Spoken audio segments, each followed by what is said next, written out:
ఈ రోజు మనం సంక్రాంతి పండుగ విశిష్టతను గురించి తెలుసుకుందాం. ఈ వీడియో చూసే ముందు ఒక లైక్ చేసి జై శ్రీరామ్ అని కామెంట్ చేయండి. సంక్రాంతి లేదా సంక్రమణం సూర్యుడు మేషాది ద్వాదశ రాశులందు క్రమముగా పూర్వ రాశి నుండి ఉత్తర రాశిలోనికి ప్రవేశించడం, దీనినే సంక్రాంతి అంటారు.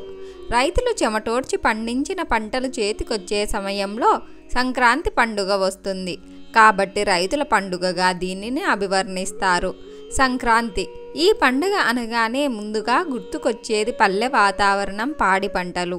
వివిధ పనులపై గ్రామాల నుండి పట్టణాలకు వలస వచ్చిన వారంతా సంక్రాంతి పండుగ సందర్భంగా వారి స్వగ్రామాలకు చేరుకుంటారు. మకర సంక్రాంతి పండుగలో సంక్రాంతికి ముందు రోజు భోగి పండుగను జరుపుకుంటారు. ఆ రోజు చలిపులిని తరిమి కొడుతూ ప్రజలు ఉదయాన్నే చలిమంటలు వేసుకుంటారు. తమలోని పాత ఆలోచనలో ఆ అగ్నికి ఆహుతై కొత్త ఆలోచనలు చిగురించాలని అగ్నిదేవుణ్ణి వేడుకుంటారు. ఇందుకు గుర్తుగా తమ ఇంటిలోని పాత చెత్త చెదారాన్ని ఆ అగ్నిలో ఆహుతి చేస్తారు.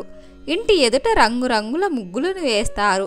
చిన్నారులకు భోగి పండ్లు పోస్తారు. మరుసటి రోజు సంక్రాంతి. ఈ రోజు కూడా ఇంటి ఎదుట రంగురంగులతో పోటాపోటీగా ముగ్గులు వేస్తారు. వాటిపై పూలతో అలంకరణలు చేసి వాటి చుట్టూ గొబ్బెమ్మ పాటలు పాడుతుంటారు. పలు పిండి వంటలు చేసి సూర్యదేవుడికి ప్రసాదంగా సమర్పిస్తుంటారు. చక్కగా అలంకరించిన గంగిరెద్దులకు ఇంటింటికి తిప్పుతూ డోలు, సన్నాయి రాగాలకు అనుగుణంగా వాటి చేత నృత్యాలు చేయిస్తుంటారు. అంతేగాక హరిలో రంగా హరి అంటూ నడినెత్తిపై నుండి నాసిదాకా తిరువని పెట్టెలతో కంచు గజ్జెలతో గల్లు గల్లు మంటూ చిందులు తొక్కుతూ చేతుల్లో చిరుతలు బోడి తలపై రాగి అక్షయ పాత్ర పెట్టుకొని హరిదాసు ప్రత్యక్షమవుతారు. మూడో రోజు కనుమ. సంక్రాంతి పండుగ చివరి రోజున కనుమ అని పిలుస్తుంటారు. ఈ రోజు పిండి వంటలు చేసుకుని బంధువులతో విందు వినోదాల్లో పాల్గొంటారు. ఈ పండుగ దినాల్లో కోళ్ల పందాలు నిర్వహిస్తారు. ఇక సంక్రాంతి పూజ ఎలా చేయాలి?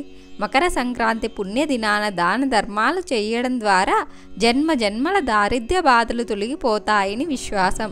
సంక్రాంతి రోజున స్త్రీలు పువ్వులు, పసుపు, కుంకుమ, పండ్లను దానం చెయ్యడం ద్వారా సకల సంపదలతో పాటు దీర్ఘ సుమంగలిగా ప్రాప్తం లభిస్తుంది. సంక్రాంతి ఒంటరిగా రాదని పెద్దలు అంటూ ఉంటారు. మహారాణిలా ముందు భోగిని, వెనుక కనుమని వెంటేసుకుని చెలికత్తెల మధ్య రాజకుమార్తెల సంక్రాంతి వస్తుంది. ఇదే రోజున పితృదేవతారాధన చెయ్యడం వారి శుభాశిష్యులతో వర్ధిల్లుతారని పురోహితులు అంటుంటారు. అందుచేత సంక్రాంతి రోజున సూర్యోదయానికి ముందే లేచి పూజా మందిరము, ఇంటిని శుభ్రం చేసుకోవాలి.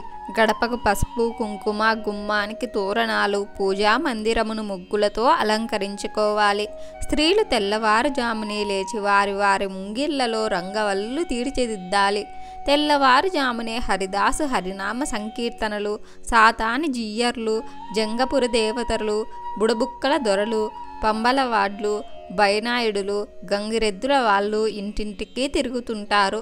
వారి వారి తీరులో భక్తి గీతాలు పాడుతూ ఏడేడు జన్మలలో మన ఇల్లు పెద్దలకు పుణ్యలోకాలు ప్రాప్తించాలని దీవెనలు ఇస్తుంటారు.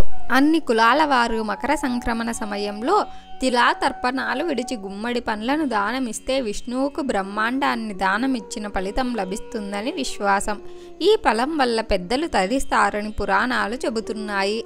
ఆ రోజున తలస్నానం చేసి కొత్త బట్టలను ధరించి చక్కెర పొంగలి, గారెలు, బూరెలు, పండ్లను నైవేద్యంగా పెట్టి సూర్య భగవానుడిని పితృదేవతలు ప్రార్థించుకుంటే మోక్ష మార్గము, సుఖ సంతోషాలు ప్రాప్తిస్తాయని నమ్మకం.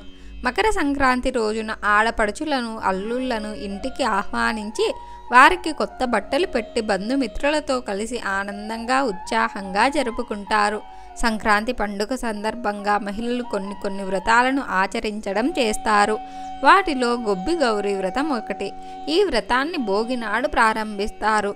ధనుర్మాసం నిలబట్టింది మొదలు సంక్రాంతి పండుగ వరకు ప్రతి ఇంటి లోగిలి రకరకాల ముగ్గులతో ముచ్చట్లు కనిపిస్తుంది. ఆ ఇంటి ఆడపడుచులు ఆ ముగ్గుల మధ్యన అందంగా గొబ్బిళ్ళను తీర్చిదిద్ది గొబ్బి పాటలు పాడుతూ కేరింతలు కొడుతుంటారు.